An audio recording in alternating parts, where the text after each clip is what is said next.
are in love with how you effortlessly shine your bright light and brilliance.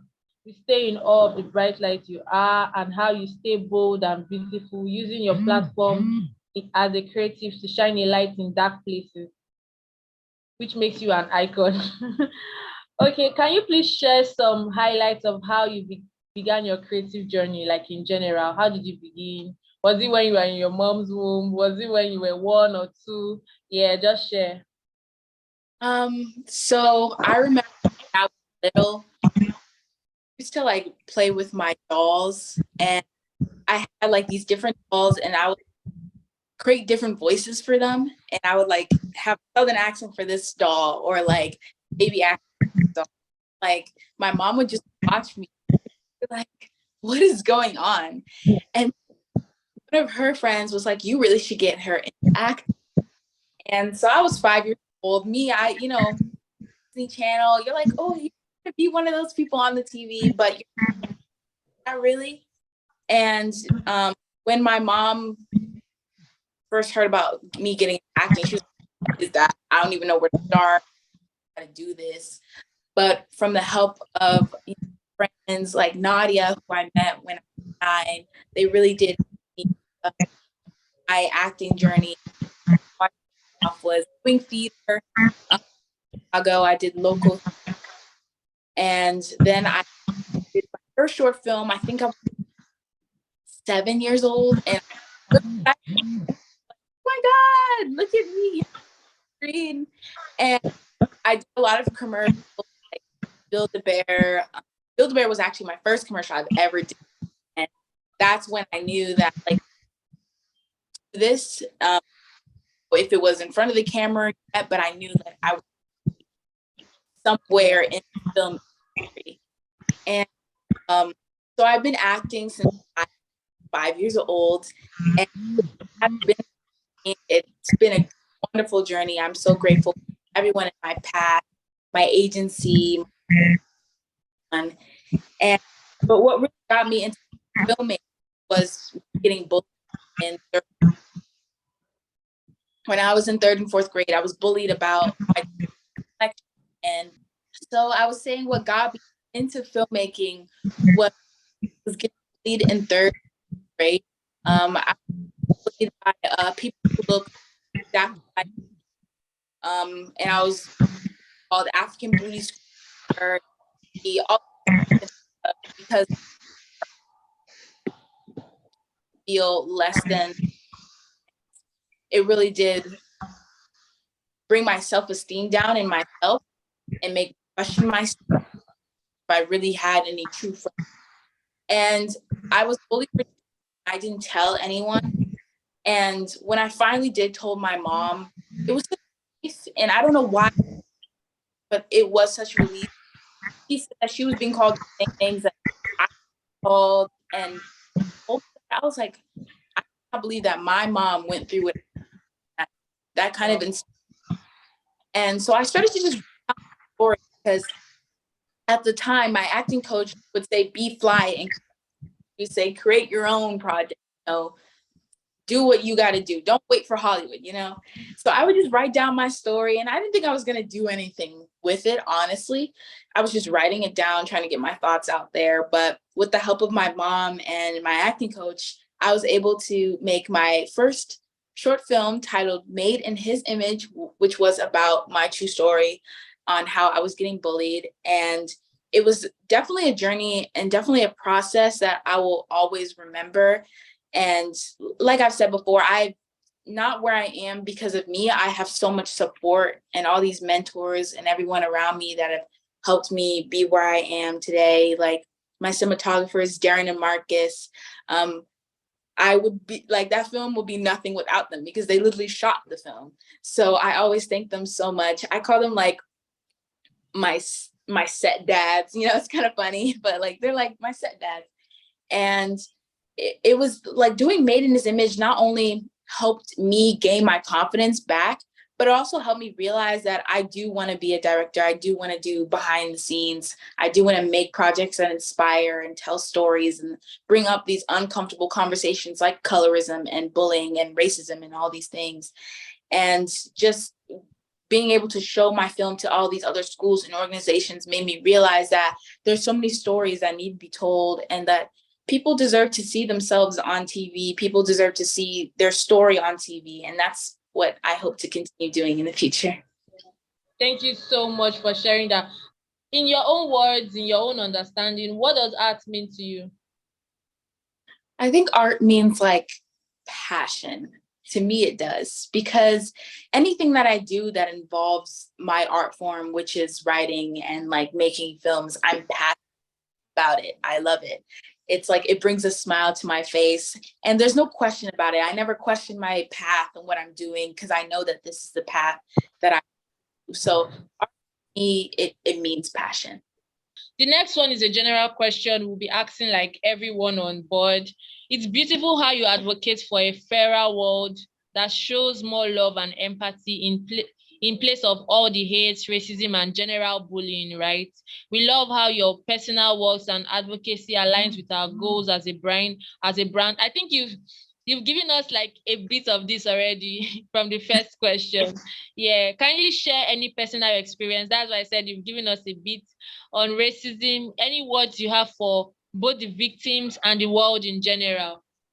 Okay. My word of advice for the victims of bullying is to know that nobody defines you. You are the only one that defines you. No one can tell you that you're not smart, that you're not ugly, you're not worthy enough. It all depends on how you feel about yourself.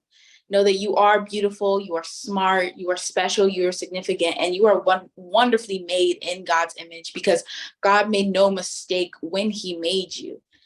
And what I would say to the bullies is, well, not necessarily to the bullies, maybe just to the whole world, like you said. What I would say to the whole world is that hurt people hurt people. So we have to have like some sort of like empathy for the bullies, because they could be going through something at home. It's not excusing their behavior, but it's like that whole analogy, hurt people hurt people. They're going through something at home, which is why they're lashing it out you, or you have something that they don't have. So of course there has to be some sort of empathy towards the bullies. But to the bullies, we also, what I would say to them too is just learn to love yourself too, because they also have low self-esteem in themselves. They're clearly missing something in their lives. So I would say to the bullies, learn to love yourself, and just don't lash out your pain on other people. It may seem like the rational thing to do, but it isn't always the best thing to do, because it's just going to make you feel more worse inside. But I would say that that is my advice. Just learn to love yourself, learn to find your own passion, your own way. I think that's like really hard to like say than do. It took me a minute to find my passion, my own way. But when you do find it, stick with it and run with it. Don't let anyone tell you any otherwise. And it's okay to have confidence in yourself. It is okay. Don't let anyone say that you're too cocky. Like, there's a difference between cocky and confidence, and you can definitely see it in the person. But just don't let anyone say that, oh, you're too cocky. It's like, no, you just have confidence in yourself. And it's okay to say that. You're not coming off as rude. You're not coming off as passive aggressive, because that's what they like to tell us. Black girls, we come off too passive aggressive.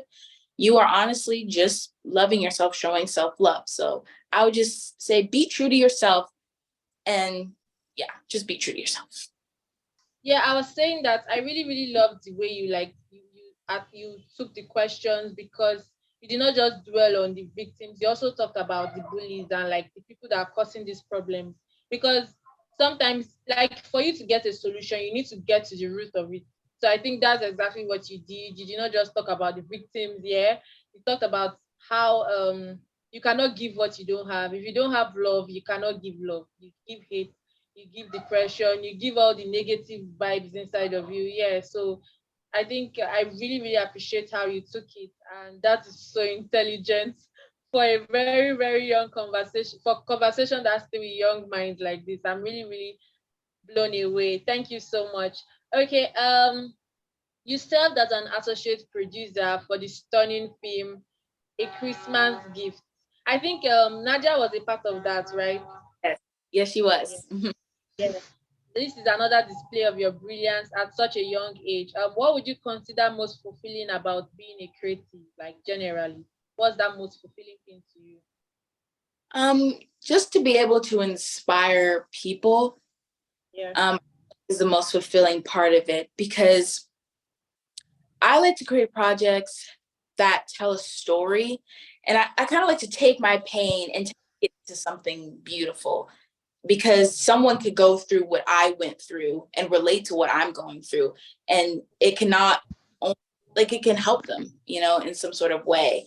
And I feel like that's really fulfilling about being a creative, is that knowing the fact that you're helping people by your art and you're inspiring people through your art.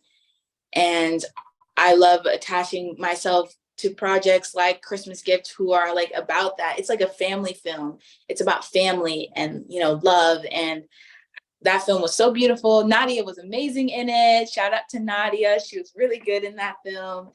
And it was beautiful to see. I mean, not only just to see the growth in Nadia's acting, but just to see overall, and to be a part of that was such a blessing and such an honor. But yeah, I feel like creating projects that have a meaning and that are inspiring is so fulfilling about being a creative, because the fact that I have a platform to do that is honestly a blessing, because not a lot of people have that platform to do that.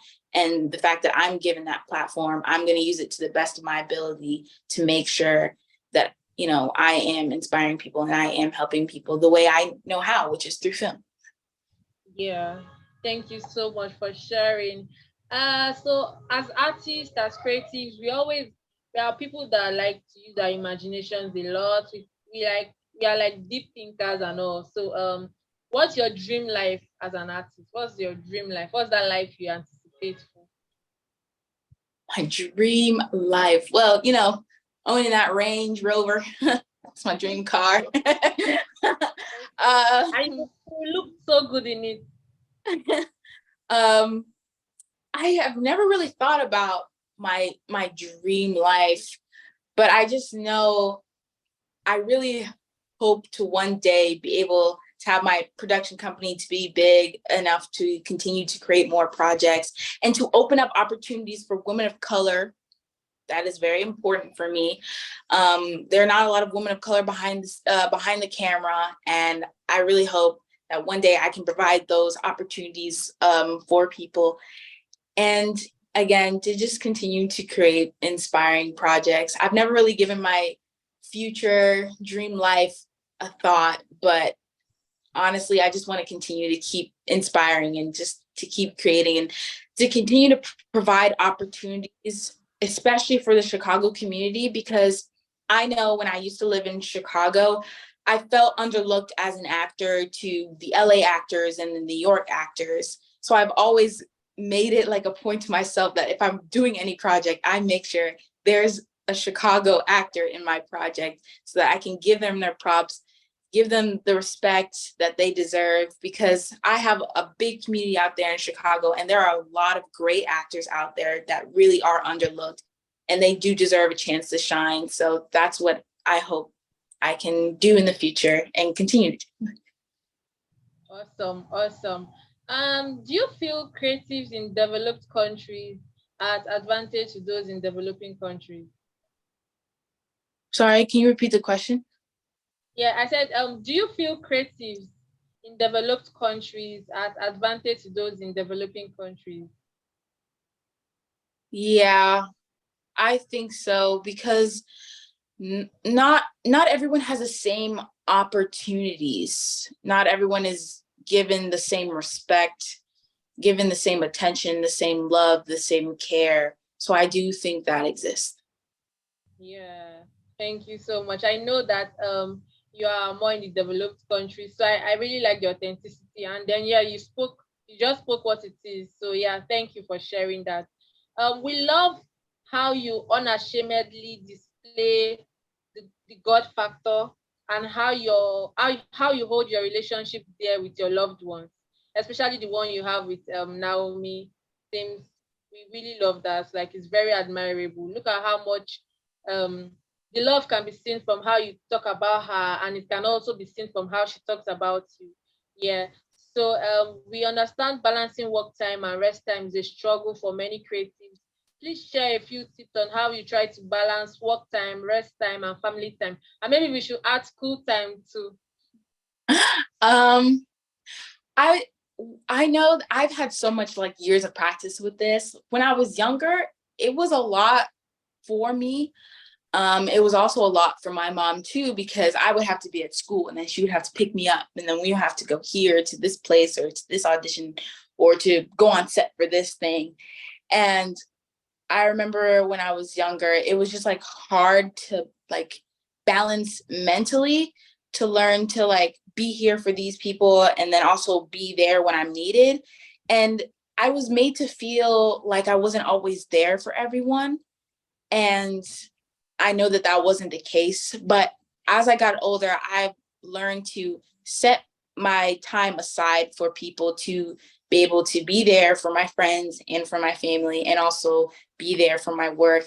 I'm very organized with my calendar. Me and my mom are always like, what is on the schedule for today? What is on the schedule for tomorrow? We keep track of everything just so that everyone is like seen and we give everyone the time that they deserve and that they need.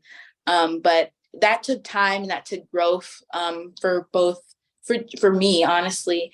But a lot of all of this does come from my mom, because my mom really has helped me to become organized. And she's a working woman, single mom, working woman, and she takes the time out of her day to take me from point A to B. And I just like thank her so much for that, honestly, because it can be a struggle, it can be a lot. But at the end of the day, we feel good about it and we know that we're doing the right thing. Yes, so we won't be wrong to call your mom an icon as well. Like, send all our love to her, please. Yeah, Yeah. all right. So you shine so bright as always. You shine so bright rather as always at the Cannes Film Festival.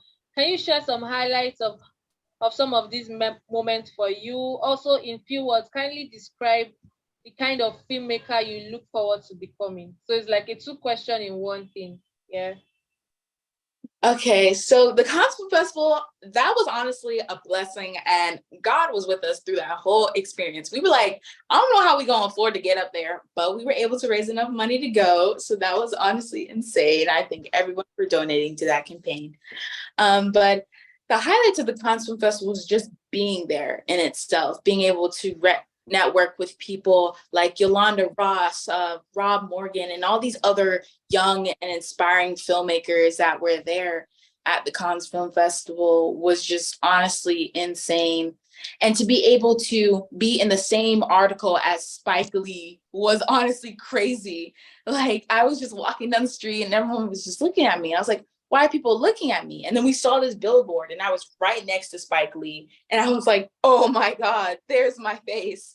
So that was honestly insane to be able to just have that experience, because not a lot of people can say that they've had these experiences. So I was honestly incredibly blessed to be 12 years old, all the way to Cannes, France, showing my film, getting a special premiere, getting the first ever Rising Star at the Diversity in Cannes Film Festival was honestly insane. I will forever remember it. And the type of filmmaker I want to be is like Ava DuVernay. Like, I know that's like so specific, but I look up to her so much. She's literally like my idol. She always makes projects that have you think, that have you reflect, and that have you want to make change. I love everything that her name is attached to, because it makes you cry, it makes you feel, and it's just so inspiring. And I love it. I I love her so much. And that's what I want to be in the future, is to be able to make people feel something when they watch my projects, and to inspire someone to want to create their own art, which is writing a book or creating a magazine, or just like anything, doing fashion, anything of that sort, because Ava DuVernay inspired me. So I hope to inspire other young creatives. What does success mean to you, please? Like, in Uh, your own words, What does success mean to you? Okay, I think success means being able to feel like satisfied in whatever career path that you want to do. I feel like success can come from anything. You could be a CEO of a business and not be happy to be the CEO of that business. So I feel like to really feel successful is when you're passionate about what you're trying to pursue. Yeah, very true. Like that fulfillment, right? Very, very true. Totally agree with you because, like I always say, most of the things that are the real success are things that are priceless. The little things that we cannot buy in in a superstore. With the what's it called? The peace, the joy, the fulfillment, all those things, right? Yes. So I really like the analogy that you used. Yeah. Please tell us something that we do not know about Anah Ambuchi. Like anything you think we do not know.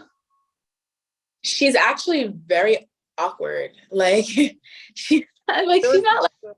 she's just like an awkward person. Like it's not intentional or anything. Like I'm very extroverted. I'm very out there, outgoing, but like it can come off a little like weird and a little bit awkward. And when I was younger, I used to be embarrassed to crack jokes because people would be like, "Oh, you're not funny." And I wasn't even really trying to be funny. But now that I'm more confident in myself, like I can crack jokes and people will just laugh, not because they're funny, but it's just like the way I delivered them. And that is okay. Like that's just like that is just who I am. They're always just like, Anna, you're just so awkward. And it's like, yeah, I know. But like at least like I'm happy and I'm comfortable like in my skin. And if I say awkward, corny dad jokes, I say awkward, corny dad jokes. Yeah. Thank you so much. Well, I think that you have an amazing personality. Like you have a very sweet, sweet personality. Okay, let's go a little poetic. If poetry is a rainbow and you have a choice of one color in that palette, what color would that be and why? Um, I would say yellow because yellow just like means like sun and like light. And it's like refreshing and just like a really pretty color to see and to wear. And every time like I wear yellow, like I feel happy. When I see yellow, like I feel happy. So I would say yellow. And it's just like people say that's type of kind of like my personality is just like always yellow and like bright. So I would say yellow.